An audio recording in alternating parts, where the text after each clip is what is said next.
I said yesterday that I would continue on with the line from the text, speaking neither unpleasantly nor deceptively. Okay, so there's a lot to unpack there about our speech, and to really think, what is unpleasant speech? Now, to really sit and think about, well, what do I think of as unpleasant speech? And here we usually think of what's unpleasant for others to hear from our mouth, but it's also helpful to think about what is unpleasant to hear myself saying. Yeah, because I don't know about you, but when I speak in certain ways, my internal feeling is quite unpleasant. Yeah, and I'm sure the words are unpleasant for other people as well. But it's, the two kind of go together. So to really be on the lookout for how an idea pops in our head and comes out of our mouth with very little interference in between. And when I think about it, it's just so important to slow things down. Because I watch sometimes in a conversation, and somebody will say something, and instantly my mind will say, "That's wrong." Even we're just having a discussion on how to wash the dishes or how to vacuum the floor, let alone something important or a Dharma idea.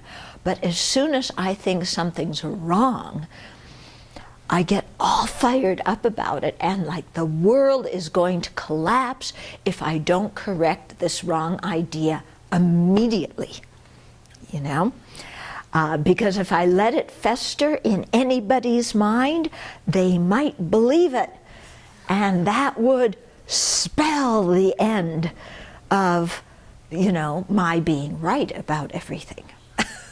Because what this person said is just a wrong view.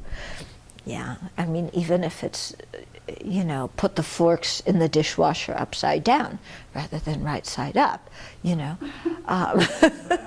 Huh?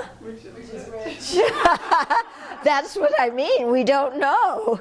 It's like the glass upside down in the cupboard and the glass right side up. Which one's the good one? Which one's the bad one? Depends how you're looking at it. Okay? But to watch this kind of energy that comes in the mind, and even physical energy that says, I have to say something immediately,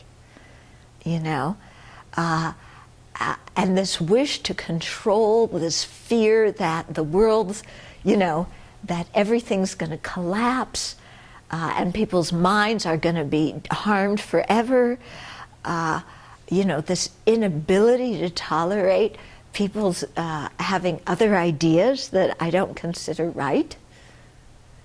Not that I don't consider right, but that aren't right. Okay? And to kind of train the mind to just slow down and, to say, I don't have to interrupt. I don't have to correct the person. I can let them finish. And when they finish, I can decide if it's useful to respond or not. Because some ideas, it just takes somebody to say them, and then that person gets it out, and the kitty is checking out what's for lunch. My tree. Yeah, she finds it much too boring in my cabin. She wants to come in here. So, sometimes it, just to let other people express whatever they think, they get it out.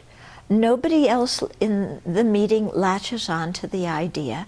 I don't need to create a big deal about it. It's said and everybody forgets it. Whereas some of those ideas, if I comment on, then the other person feels shut out, they feel judged, and so on. And then that just kind of makes the interaction and future interactions with that person more tense. On the other hand, if perchance other people's minds are poisoned by their wrong view, and I can see that it's continuing to come up in a meeting or continuing to come up in some way, then, at that time to explain, another perspective on the issue, but without criticizing the person who had that view. To just say, someone said da da da da da, and I would like to present another perspective on the issue, instead of interrupting at that very time and saying, that's not right, it should be, okay? Yeah, so just choosing how and when to say things. And for me, that the basic thing is to slow it down enough so that I can make a decision of when it's good to speak and when it's good to keep quiet. Yeah? And that's not always so easy, is it? Because the mind's very active, and the mind wants to say something immediately. So it's helpful to just sometimes slow down, think about what was said, how to respond in a way that that other people can hear.